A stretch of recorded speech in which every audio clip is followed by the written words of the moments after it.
What's up, everyone, and welcome back to the MMA Fast. Today, let's get started with Arman Tsarukyan thinks Max Holloway is cooked following UFC 326 loss. Arman Tsarukyan believes Max Holloway is simply looking to cash out for the remainder of his pro MMA career. Holloway was last seen in action in the main event of UFC 326. He put the BMF championship at stake against Charles Oliveira. While fans expected a competitive war, Oliveira ultimately turned in a one-sided grappling lesson on his way to a unanimous decision victory. Max is done already. He's just going to make money and then retire. He's not that Max anymore. He was so bad. Last fight he looked so bad, it's crazy. I was surprised. How you cannot wrestle. Zero wrestling. You've been in this sport for 20 years, and you cannot even defend a takedown from Charles Oliveira. Charles Oliveira has no takedowns. He's good at jiu-jitsu, but wrestling, I've never seen him wrestle very well. But he took him down it was like a masterclass in wrestling from Charles. I thought he went to Dagestan for 2-3 years and then come back. Rumors have surfaced claiming Holloway could renew his rivalry with Conor McGregor in July. While that bout hasn't been confirmed, Tsarukyan thinks it would make sense. He went as far as to say it would be a good stylistic matchup for McGregor.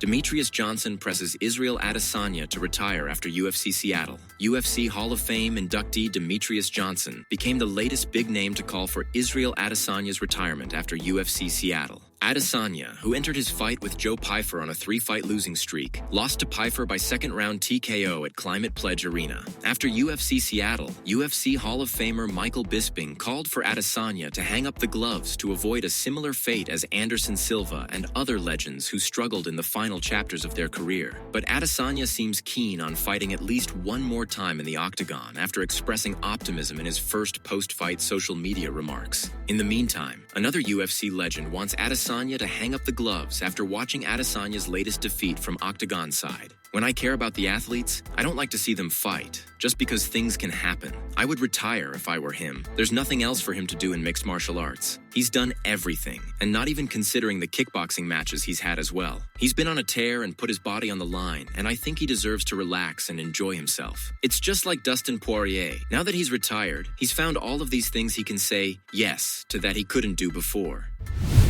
Din Thomas. Jiri Prochazka UFC 327 title win would be good for UFC. Din Thomas thinks Jiri Prochazka is better suited than Carlos Ulberg to take the UFC light heavyweight division into its next era. Carlos Ulberg has deserved this spot, but there's something about the fight where it's really only happening because Alex left the belt on the table. It's still a great fight. There's just something about it that makes it feel like a #1 contender fight. Still a great fight. Jiri is still the man. It's not a matchup that was lingering around for a while either. It's a great fight, but it's not like there's history between the guys. If there was history, I think it would sell it a little harder. It just seems like the next logical step for the division because Alex is moving up. Despite the fact Prochazka has 2 knockout losses to Pereira on his record, Thomas still sees him as the better fit to hold gold. I think Jiri Prochazka being champion is always going to be good for UFC. He's one of those guys where you're just going to love him no matter what. Not that you're not going to love Carlos Ulberg, it's just that he's quietly made his way into this spot to fighting for this. He's won a gang of fights in a row and looked great every time doing it. He's very marketable, good-looking guy,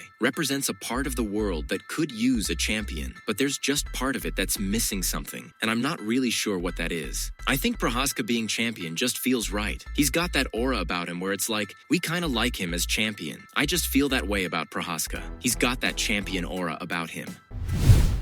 Garry deserves UFC title shot against Islam Makhachev, says UFC commentator. UFC commentator John Anik has made a case for Garry challenging for the UFC welterweight championship next. As we know, Islam Makhachev is expected to defend the UFC welterweight title at some point later this year. However, it's not clear as to who exactly he's going to face, although Garry definitely seems to be one of the names that is getting brought up more often than not. Machado Garry has been a man on a mission ever since he entered the Ultimate Fighting Championship. He wants to win gold, and it certainly seems like he's on the right trajectory. Unfortunately, Islam Makhachev just so happens to be one of the most impressive, dominant fighters of this or any other generation. In a recent podcast appearance, John Anik had the following to say about Makhachev versus Machado Garry. Sometimes I just throw my hands up and wonder what is the internal promotional metric or the driving force that would give Garry this title shot as opposed to Michael Morales. Is it a matchup thing? Do they maybe make more money if one guy is the champion? I don't know the extent Garry moves the needle opposed to Michael Morales. I just feel like Makhachev versus Machado Garry is the fight. And I think it's a fascinating stylistic matchup as well. I think Morales is eventually going to get there. Morales is looking like an absolute world beater, but depending on what their interim methodology is, I think Machado Garry is going to be the guy, and I think he's the most deserving.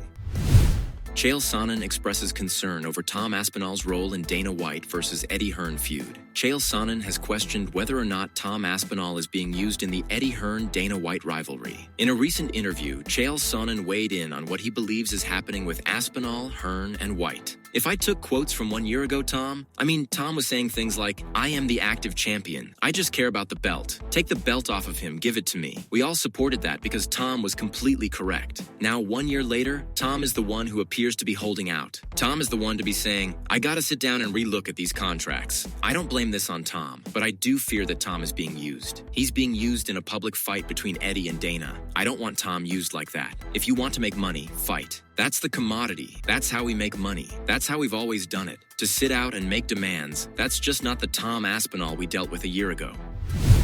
Why Nate Diaz chose Netflix fight over UFC return versus Conor McGregor. UFC CEO Dana White recently confirmed there were talks for a Diaz's return to the octagon, but said MVP gave him an offer he couldn't refuse, making it sound like a more lucrative option for Diaz. Speaking to comedian Theo Von, Diaz said that wasn't the case, yet he still went with MVP. "I wanted to go back to the UFC. I had bigger offers from the UFC than I got from these guys, but the offers, the opponents, weren't the right opponents. I believe that everything in this fight game, and in everything, is timing, and I think that if I would have gone to the UFC, I wouldn't be fighting the fighters that I wanted to be fighting. I wanted to fight the best of the best. If I'm not going to get that, I'm going to fight the biggest thing I can." Diaz said the UFC was adamant he'd fight rival Conor McGregor in a trilogy bout to settle their long-standing feud.